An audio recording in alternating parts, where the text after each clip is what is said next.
सारी समृद्धि है तो बहुत सारा कर भी, टैक्स भी राज्य खजाने में जमा होना चाहिए, मगर ऐसा होता।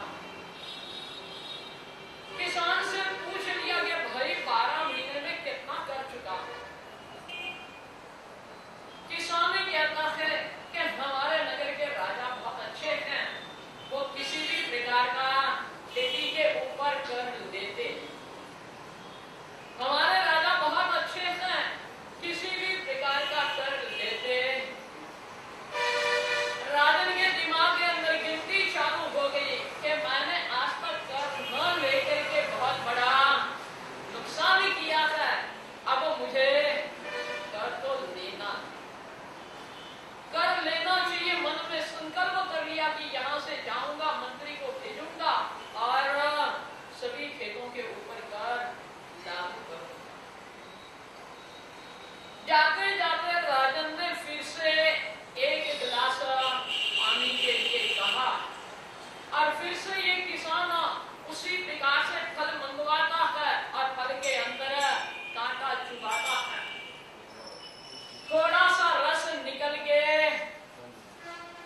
रस का प्रवाह बंद हो जाता है।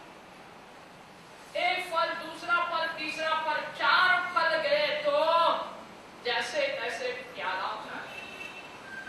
राजन ने दृश्य देखा, राजन पूछ रहा है कि ऐसा क्यों हुआ, ऐसा क्यों हुआ? तुमने पहले 2 प्याले दिए, तब एक फल में से एक प्याला भर गया और अभी 4 फल में से मुश्किल से एक प्याला भरा, ऐसा क्यों? किसान कहता है मालूम नहीं, फल तो वही है, एक ही वृक्ष के हैं, मगर बड़ों के पास से सुना है कि धरती और धरतीपति जब रूठता है तब फल का रस भी खत्म हो जाता। क्या है? भूमि और भूमिपति जब रूठते हैं तब उसमें से रस खत्म हो जाता। राजन विचार करने लगा, क्या ऐसा हो सकता, क्या ऐसा हो सकता?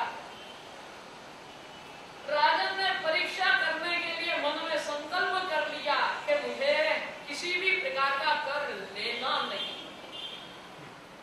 मुझे किसी भी प्रकार का कर लेना नहीं है। किसानों को कर मुक्ति ही योग्य है। और ऐसी भावना भाते हुए किसान को कहा कि और एक फल का रस निकालो। और राजन ने देखा कि एक फल के अंदर फिर से प्याला भर गया।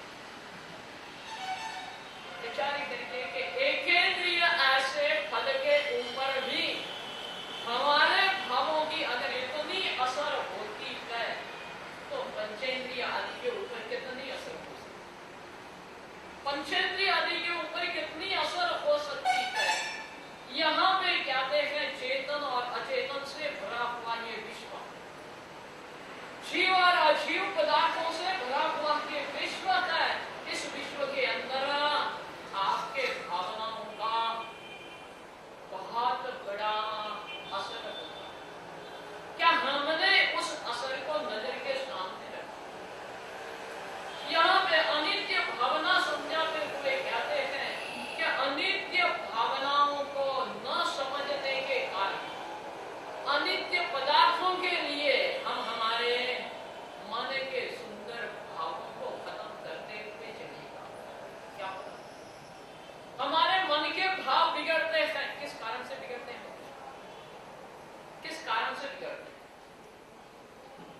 कहीं पैसा देख लिया और मन ललचा गया। क्या होता है? कहीं पैसा देखा और मन ललचा गया, हमारे भाव अच्छाई की तरफ बुराई।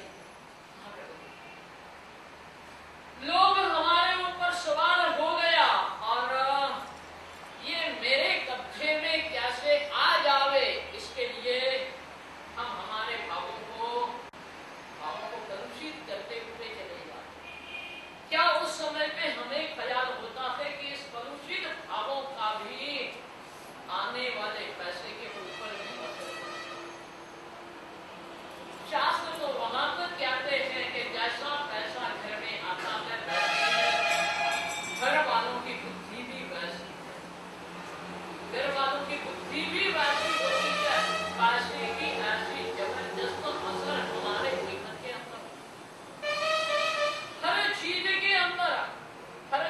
के अंदर अपनी असर दिखाने की, अपनी ताकत दिखाने की हर वस्तु के अंदर शक्ति है, मगर उस शक्ति की हमारे ऊपर कितनी असर हो।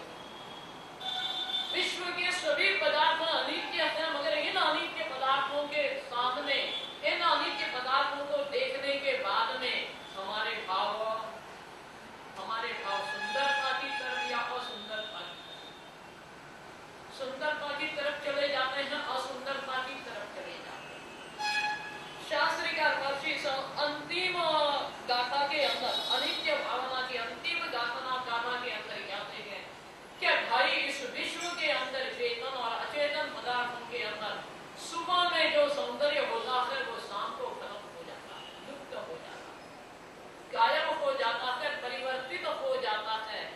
ऐसे इस विश्व के पदार्थों के अंदर क्यों इस जीव को माया लगी हुई है, और इस माया के कारण न जाने कैसे कैसे कर्म बंधन हमारे जीवन के अंदर होते जाते हैं। हमारे जीवन के अंदर इन सभी का निमित्त लेकर के कैसे कर्म बंधन होते हैं। अनेक राग बंधन को हमारे जीवन के अंदर अगर जीतना होगा तो हर पदार्थ नजर के सामने आवे तो ये नित्य है या अनित्य है, ये पदार्थ सदा के लिए रहने वाला है या थोड़े समय के बाद में साथ छोड़ने वाला है। पहले इसे समझने की कोशिश करो, और जो पदार्थ साथ छोड़ने वाला है उसके लिए अपने भावों को कलुषित करना है,